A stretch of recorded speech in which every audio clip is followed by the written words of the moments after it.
नमस्कार। इस समय मैं दिनारा विधानसभा क्षेत्र में हूं और हमारे साथ यहाँ से दिनारा के विधायक नीतीश सरकार में मंत्री जय कुमार सिंह जी हैं। जय कुमार सिंह जी, इस बार चुनौती बड़ी लग रही है।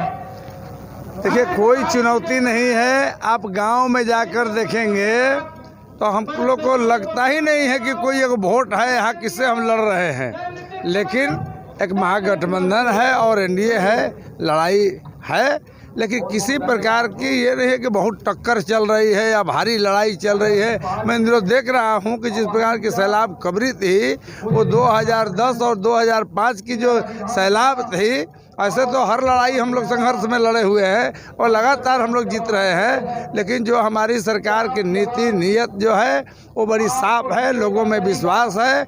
और ये सरकार जिस प्रकार से बिहार को सुंदर बिहार, शैक्षणिक बिहार बना रही है, उससे लोग प्रभावित हैं। हमारी सरकार समरस समाज की सरकार है, युवाओं की सरकार है, महिलाओं की सरकार है, छात्रों की उन्नति की बात करती है।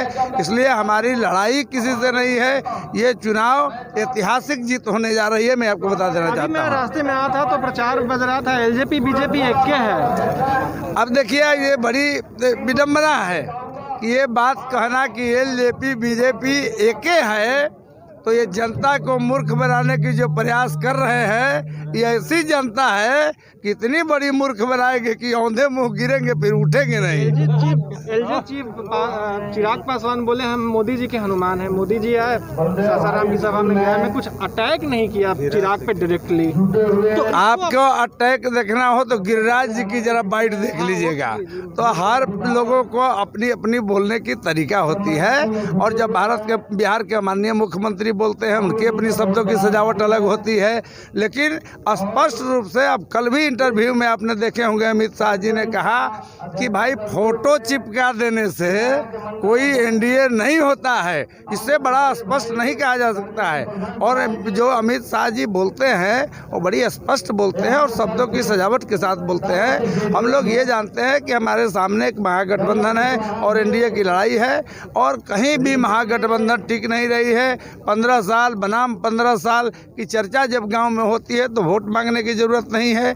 15 साल पहले क्या था? गड्ढा में तब्दील बिहार था, अपहरण उद्योग जैसा माहौल था, अशांति की व्यवस्था थी, कहीं सड़क थी, न बिजली थी, न पानी था, युवाओं को बेरोजगारी का बड़ा एक तादाद लड़ा था, 18 वर्ष के नौजवान पिस्टल लेकर के घूमने लगे थे। ये वातावरण में पल रहा था एक जनरेशन, 1990 से 2015 तक की जनरेशन। और आप 2005 से 2020 का आप जनरेशन को देखेंगे तो आज लड़के के पास एक कलम है, किताब है और हाथ में एक मोबाइल है जो दुनिया को बदलने का क्षमता रखता है। राजेंद्र सिंह कितनी चुनौती देंगे? पिछली बार बहुत क्लोज। देखिए, मैं सामने दुश्मन को देखता हूँ जो महागठबंधन है। दाएं बाएं जय कुमार कभी नहीं देखा है। मतलब वो कुछ है नहीं राजेंद्र सिंह कहीं भी मैं दाएं बाएं दिखता नहीं हूँ। लड़ाई में किससे लड़ता हूँ? 15 साल की मेरी रणनीति में कोई चूक नहीं हुई है। हमेशा मैं रणनीति के साथ चुनाव लड़ता हूँ और बराबरी करता हूँ। देखिए, इन दिनों जेडीयू जो एनडीए की सरकार है, 2/3 बहुमत यानी 200 से पार। विपक्ष की अपनी जो एक मानक होती है वो पूरा नहीं करेगी। मैं कहता हूँ जीत नहीं। मैं आपको बता देता हूँ, 2010 का ऐतिहासिक जीत, शाहबाज का चैंपियन थे, नंबर 1 थे। फिर 2020 बिहार की 10 बड़ी जीत होगी, उसमें एक जय कुमार की जीत होगी। तो जय कुमार सिंह थे, नीतीश सरकार में मंत्री थे, इनको जीत का पूरा भरोसा है। कह रहे हैं कि हमारा दुश्मन महागठबंधन है, राजेंद्र सिंह नहीं। अपने सहयोगी मुनेश्वर के साथ सत्यकाम अभिषेक, दिनारा से एनबीटी ऑनलाइन के लिए।